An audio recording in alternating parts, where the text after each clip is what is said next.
Hey everyone, it's Jananie and welcome back to my channel. This story ain't over. So I was literally thinking the other day I should really do another challenge video. I've had quite a few books on my TBR that I've been wanting to read that I felt like could work for a good challenge video.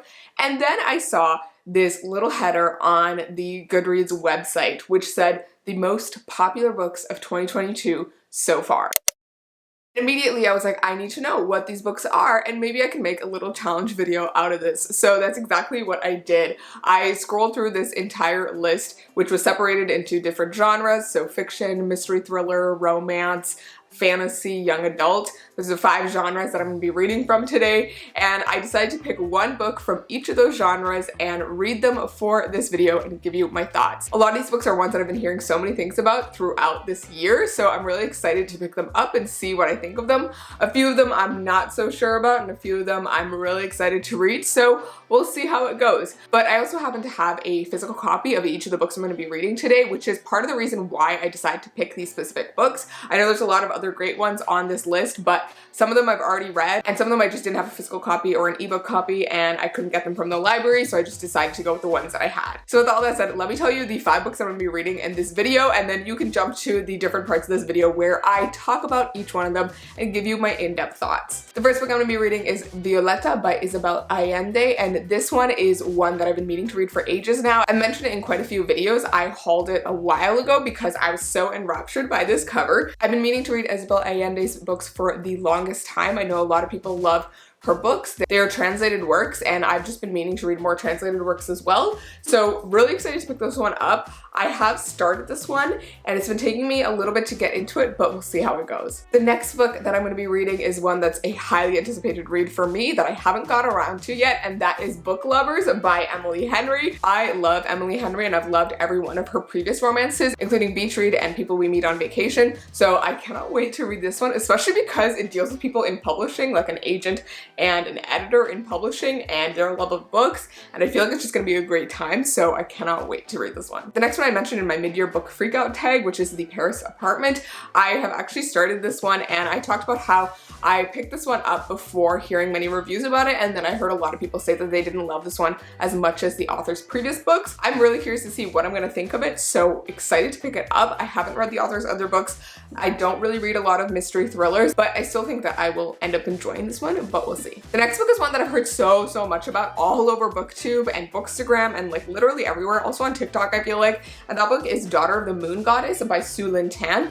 I was actually really interested in this one because Kayla from Books and Lala, who I talk about all the time because I watch her videos all the time, I was really surprised when Kayla actually said that she really loved this one in one of her videos. Like, it's one of her favorites for the year, which I found surprising because I feel like Kayla doesn't pick up a lot of like high fantasy all that often or end up liking them, so I found it really curious that she liked this one. So I'm really interested to pick this one up and see how it goes. I feel like I've been hesitating to pick this one up because I feel like it's gonna be really dense and like a thick fantasy, and I'm just like not in the mood for that right now, but we'll see how it goes. I'm excited to try it out. All right, and then the final book that I'm gonna be reading for this video is one of my highly anticipated releases of this year. I bought it as soon as it came out because it's by an author that I absolutely love, and that is Tara Mafi, and the book is This Woven Kingdom. So this is Tara Mafi's, I think, first ever YA fantasy. She's written YA Dystopian, which is a Shatter Me series, which I've never read, but I love her contemporary novels, A Very Large Expanse of Sea and An Emotion of Great Delight. So I'm really curious to see if I'm gonna love this one. I'm like slightly hesitant because I really don't want to be let down. I love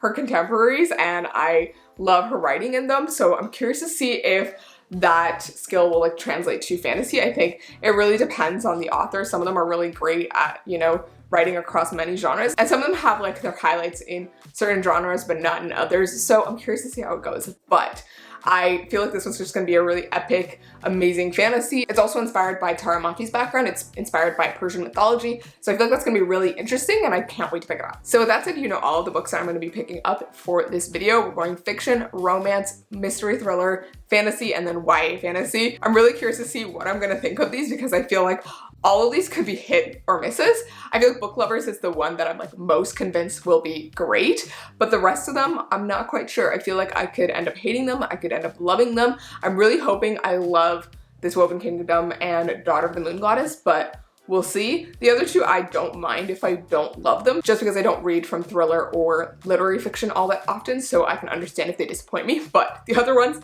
need to come through. We'll see how it goes. I'll check back with you once I've read Violeta by Isabel Allende. Alrighty, let's go with our first book, Violeta by Isabel Allende. So this one started off quite slow for me. I've actually been reading it for quite a while. I started it a few months ago when I first got it and read about 50 pages and then didn't get much further because I was reading other books, and I decided to pick it up again for this video. And I have mixed feelings about this one. I feel like overall I would rate this one about like a 3.5 stars. I don't put my ratings up on Goodreads just because I don't like people taking like a one glance view of a book without me explaining more about it, and I don't really find I have the time to write like full-on reviews on Goodreads. But I don't mind talking about ratings in my videos because I have the chance to like elaborate on why I am rating it a certain way. So I'm gonna go with 3.5 stars for this one. I feel like it was good, it was interesting, it covered a lot of historical moments. Basically, if you don't know, this book follows the life of this one woman named Violeta. She's from this South American country, and we are following her over 100 years of her life, beginning with when she's a baby, when there's like the Spanish flu going around, and then up until the present day with COVID. And I actually thought that the COVID part was going to be a bigger element of the book, but it actually wasn't. It was actually like a passing thing at the end of the book. And I found it really interesting to see how Violeta's perspective itself changed over the course of her life. She starts out pretty sort of closed-minded and becomes a lot more open-minded towards the end of the book. I thought that she was a really interesting, like, self-serving woman. She was a independent person. She was making her own money. She goes through some really difficult things and multiple romances as well. And overall, it was just a really interesting sort of portrait of a person's life, which I found fascinating. But I think what didn't work for me about this book was that it was overall told in a very, like, telling way and not very showing way, if that makes sense. So, you know, that old adage of saying show, don't tell when you're writing. I feel like this book told a lot of things to us but didn't really show us those things. I felt like the entire book was just this giant montage of just different things happening and just kept going. And I felt like we got glimpses of different characters, and I was really interested in some of the side characters that she mentions and seeing how their lives sort of turn out many years later. I found that really cool. But I think for Violeta herself, I was just wanting a lot more. I wanted to see more of how she was falling in love. I wanted to see more of how she became the person she was. I felt like everything was just told in passing, like, oh, this happened and that happened, not really like delving into the drama of it or like the emotions of it. I felt like a lot of things were just dropped at the end of chapters or scenes, and you were just supposed to process it before going on to the next part, which I found both interesting and also slightly frustrating. So overall, I feel like this book, while I love the concept and I loved the story it was telling and the interesting topics it covered, I just didn't love the execution as much as I was hoping. But it was still a great book. I think it's a valuable read and I definitely recommend it. But yeah, it just didn't hit the spot that I was hoping it would. I just wanted a little bit more depth or in-depthness to it, if that makes sense. Alrighty, we are back with our next book, which is Book Lovers by Emily Henry. So I binged this in like literally a day because it was so fantastic and everything I could have hoped for. I do feel like in comparison to her other books, this one was a little bit more like traditional rom-com-y and like felt very much like one of those. So I felt like it was a little less heavy, I think, than Beach Read was, at least because it's got that whole grief element to it. And then People We Meet on Vacation had a lot more like angst to it because it takes place over, you know, a really long time with these two friends. But this one was like more of a immediate and like shortened timeline and was a lot more happy, I think. Those two books are also very happy, but I think this one was like the most happy, and I kind of really love that, but I also like love the slightly heaviness of the other two. But regardless, aside from comparing it to Emily Henry's other books, this was fantastic in its own right. It follows Nora Stevens, who is this literary agent, and she's like this icy queen, independent woman just doing her thing in the city, in New York City. And then we've also got Charlie Lastra, who is this book editor as well, and he is a very quiet, reserved, and also gives off a very bad first impression. And these two end up meeting to discuss a book that Nora's trying to sell to him many years ago, and it doesn't really work out, and they have a really bad impression of each other. But they end up sort of crossing paths when Nora takes a vacation with her sister in this small town, which is the basis of the book that Nora was trying to sell to this editor, to Charlie, and they end up meeting again in this small town, and then she finds out some interesting things, and they both start to like fall in love with each other and like interact with each other a lot more. And I'm not explaining this well, but that's sort of the gist of how the story goes. But what I loved about this book is that it is like 10,000 rom-com tropes like pushed into one book, but then like sort of flipped on their heads as well. The main trope it really focuses on is this idea of like the small town romance, like changed man trope, where like a man, you know, is dating this like icy girl from the city, and then he goes on this adventure in like a small town and falls in love with like the down-to-earth small town girl who like works on a farm or like for the small business or whatever, and then he ends up like staying in town to be with her and breaks up with the icy girlfriend from the city, and he has a happily ever after. And so Nora in this book is the icy city girlfriend who always gets broken up with, and she like calls it out at the beginning because it's happened to her multiple times. And so this is a story of her going to the small town and discovering who she is and what she loves. But what I love about this is that it's not a total like she changes her whole perspective on life and like this ridiculous thing. It's like she comes to terms with like loving her life and being the way she is and making some revelations along the way and wanting to be a different person. But overall, it was just fantastic. I think it had a really great character growth for Nora herself, but also really great romance between her and Charlie. I feel like they have instant sparks, which I absolutely loved, and I just loved the sort of will they, won't they aspect of their relationship, because they have some sparks quite early on, but they just like can't decide if they can make it work, and I just loved that whole aspect. They also have like a working relationship in the book, as well as they are working on editing a book that Nora is an agent for and that he is going to be editing, and it was a really interesting situation of them like working together, and I love those aspects as well. And then there's also like a really major sister plot with this. Nora has a sister, and that is like another element to this book, which I thought was really cute. It wasn't my favorite part, but I think it really added to the overall story. And overall, this was just so darn cute. Like I loved it so much. It delivered everything I wanted. It was the perfect rom-com if you're looking for one, and it's about two people who love books, and I love that. It was very relatable. I loved the romance. I loved the small town vibes. Another thing that I could not get over was that the entire book, while they're in the small town, totally felt like Gilmore Girls, like the entire time. I had so many Gilmore Girls vibes. There's like quirky characters in the town and weird things going on. And the way that Nora and Charlie have this like really great banter, and he's sort of this grouchy guy, kind of like Luke in Gilmore Girls, which I just love. So it was really fantastic, and I feel like Nora was kind of like, you know, that independent go-getter like Lorelai. So it was just really great to see those vibes, I feel like. And another thing that this book reminded me of was like a couple rom-coms. One in particular is The Holiday, which I don't know if any of you have seen, but Nora's character in this book really reminded me of Cameron Diaz's character in The Holiday. She is, again, this like uptight professional who's very much a city person and really focused on work and that kind of thing. There's this element of Nora not being able to cry, like she doesn't really cry for things,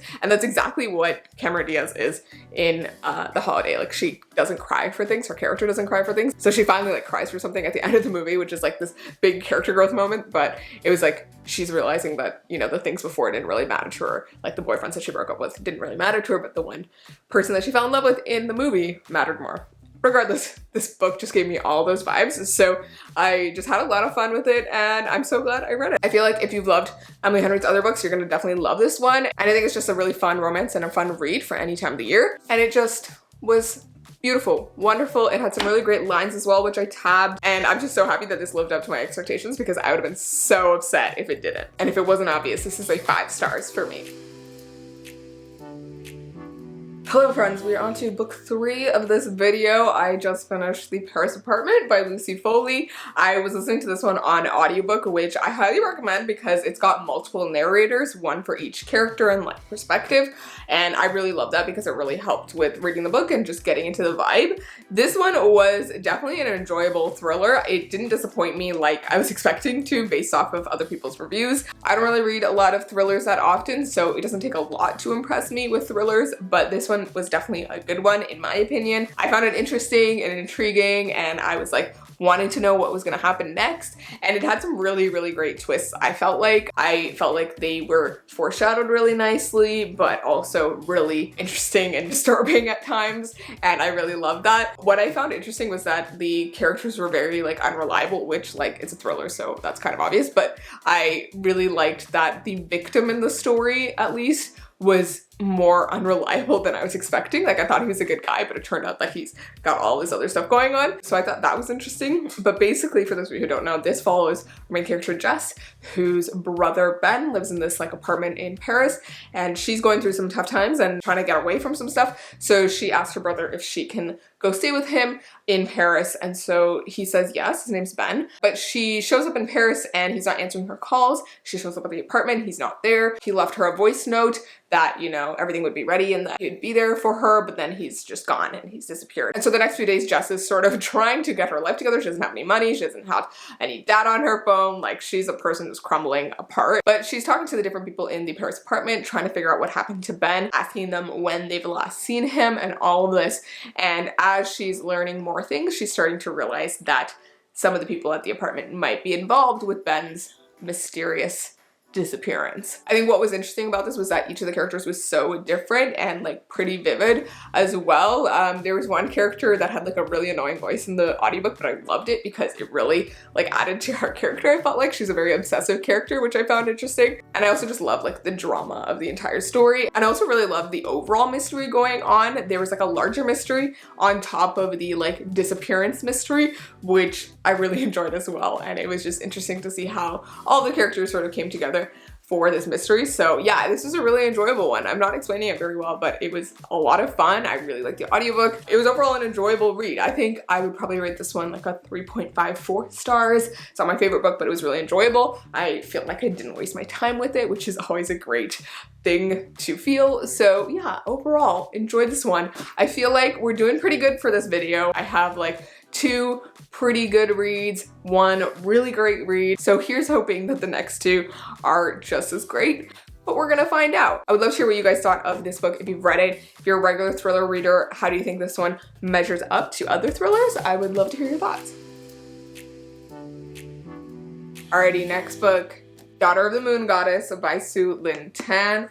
This one was an interesting trip, guys. I don't know exactly how I feel about this yet, but I do think I would rate it around 3.5 stars. I did really enjoy it, and I think it's a good book. Like, I think it would be a 3.54 stars. I think it's a good book. It was enjoyable. It was a good fantasy. It just wasn't what I was expecting. So I feel like that affected how I felt about it quite a bit. So basically this book is about this young woman named Xingyin. She's a celestial. She is the daughter of the moon goddess. And there's this whole history behind her mother and her father and all of the reasons for why she's grown up very sheltered, and she ends up having to leave her home and be independent and interacts with other characters and other royalty in the celestial kingdom, and there's like all this politics going on in the celestial kingdom as well, and like different rulers and demon realm and other things going on. And she also becomes part of an army as well at some point, and this is very like long look at this girl's life. It starts when she's pretty young, and then it goes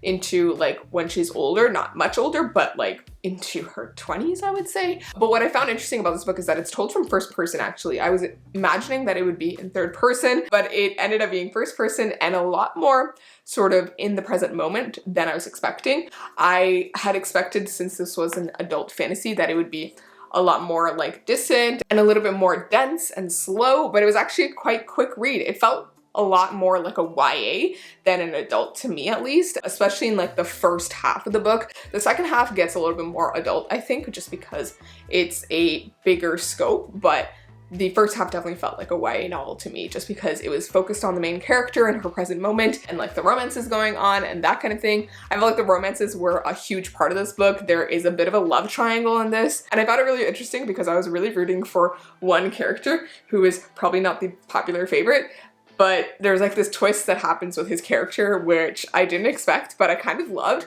But then I didn't love that like he's kind of the villain in the situation, because I just wanted her to get with him because I liked him more. I really didn't like the other love interest, especially later on in the book. I liked him at the beginning, but I didn't like him later on.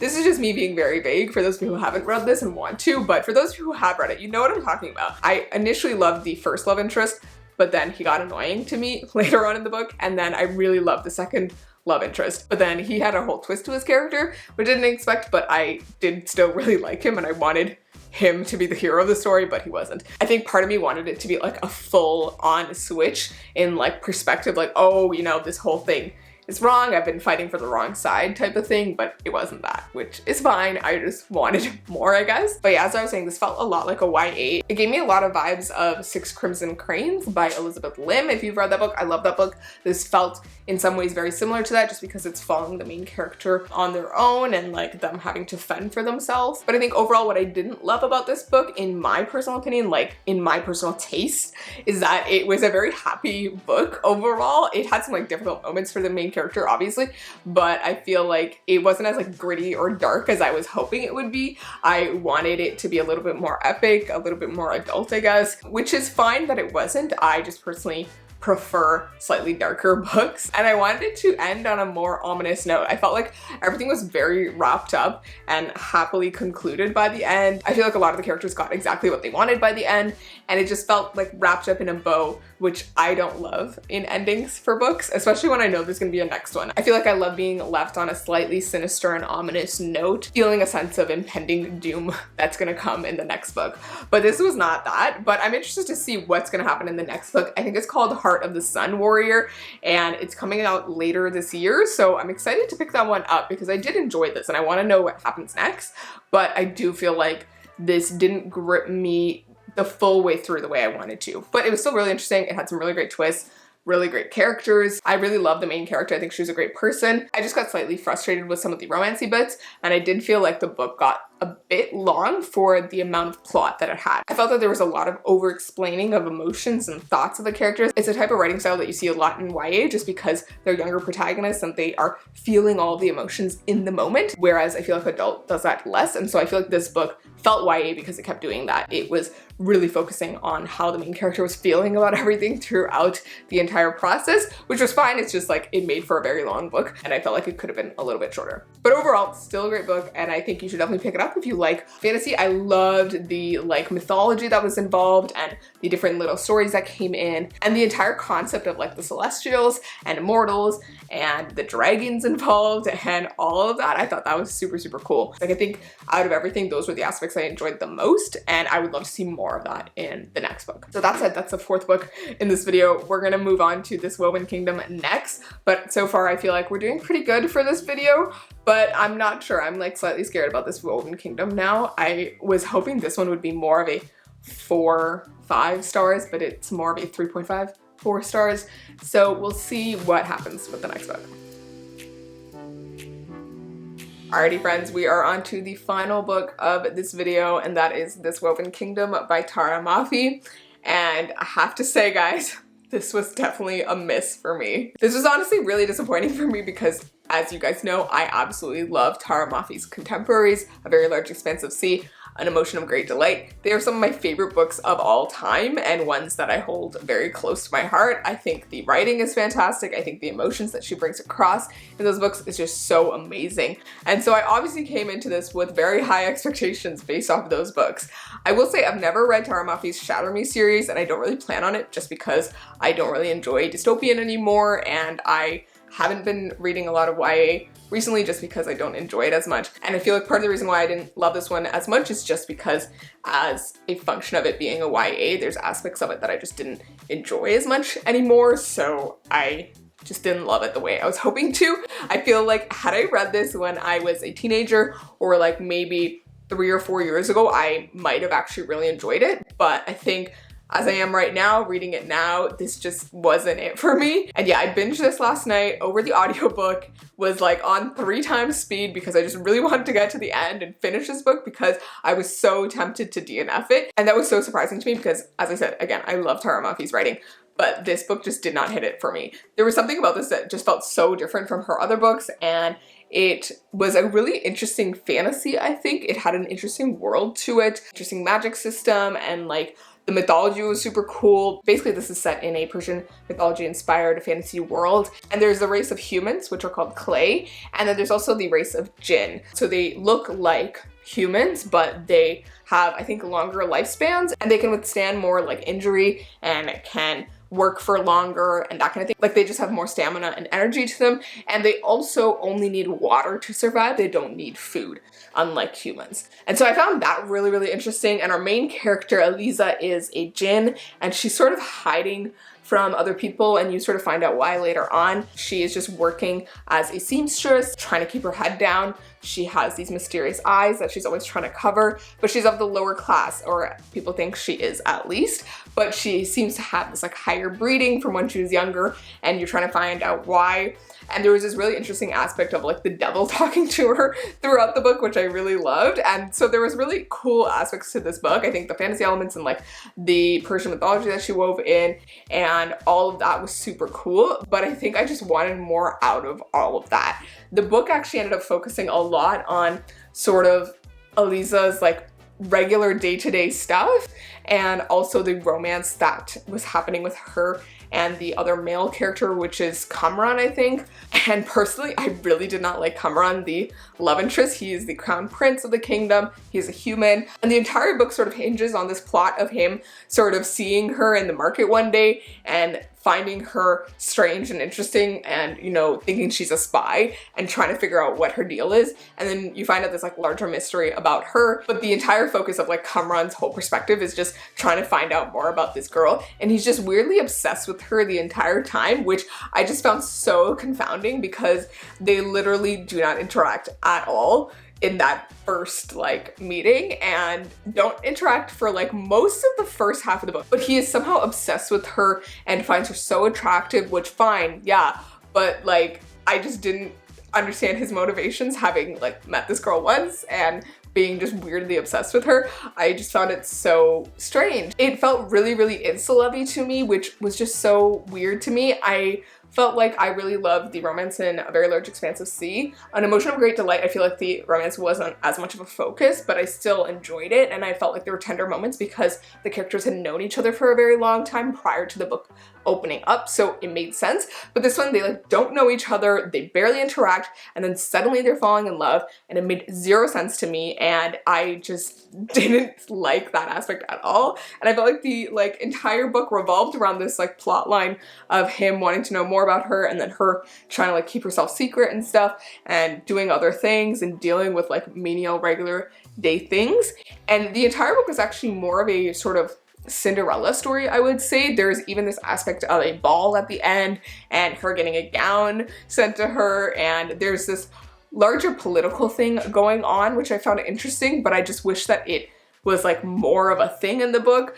I honestly went into this book based on the cover, based on the idea that it was inspired by Persian mythology, that it would be a much more epic story, much more of a like chosen one story, which it slightly is, but not really. I feel like the entire book was a romance, if anything, and not a very good one at that.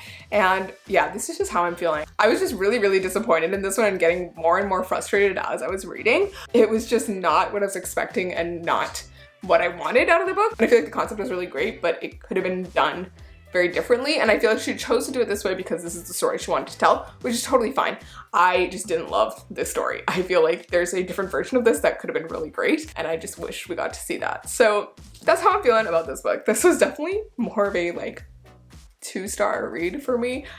Really, really disappointing. I wish I had loved it more. I wish maybe if it had come out like years ago and I had read it years ago, I would have loved it, but it just wasn't it for me, which is very disappointing. So yeah, that's how I'm feeling about this one. I, again, don't feel like I can say that this is completely a bad book. I think every book has its merit and every reader will find what they love about it. But personally for me, it didn't appeal to me and it just wasn't the story I wanted to read. I feel like I would love to read an adult version of this with like a more epic plotline and storyline. I feel like it was, you know, marketed as like this big fantasy, and I just was expecting a lot more out of it. Like I was expecting battles and big politics and really awesome characters who were just like going after what they wanted, whereas this book was just like very, very passive. I felt like the main character was so passive. She was most of the time running away from things, which was just very frustrating because she just wasn't doing anything about her situation, and I just it drove me nuts. I understand the inclination at the beginning of a book for a character to run away, but this girl was like running away to the end, at the very end, and I was just like, can you please stop and face your problems? Yeah, it was just very frustrating. So I felt like there wasn't much character growth either, which was just very strange to me. And overall, I was just like, what was this? I'm sure there are people genuinely out there who love this and really enjoyed this, and power to you. I'm so glad you enjoyed it because I really wish I did. But if you're a reader like me who is like slightly growing out of YA and you're more of someone who likes more epic fantasies, less romance focused ones, I don't think you'll enjoy this as much. It was not at all what I wanted, but here we are. I feel like I repeated myself a bunch of times there, but that's how I felt about this Woven Kingdom. That was a interesting end to this video because I feel like we were doing pretty well there with these books, these popular books based off of Goodreads. But yeah, we totally went downhill for this last one. But it's fine. Those are the 5 books that I read for this video for the most popular books of 2022 according to Goodreads so far. I really enjoyed Book Lovers and Paris Apartment. Daughter of the Moon Goddess was also pretty great, and Violeta, while not my favorite, was still an interesting read. And then the biggest disappointment was obviously this one. But overall, I think this was a pretty good set of books. I got through a lot of books that were on my TBR, my physical TBR for a while, and I'm super glad about that. But I would love to hear from all of you guys what you thought of all of these books. If you've read them, let me know your thoughts. If you haven't read them, let me know if I've totally turned you off some of them or if I've convinced you to pick one up. Would love to hear all of your thoughts, and thank you so much for watching. I'm Jananie, this is my channel, This Story Ain't Over. You can find me on Instagram, Twitter, Goodreads, and TikTok if you want to learn more about my regular life and reading updates, and I will see you in my next video. So please remember that this story ain't over. Bye!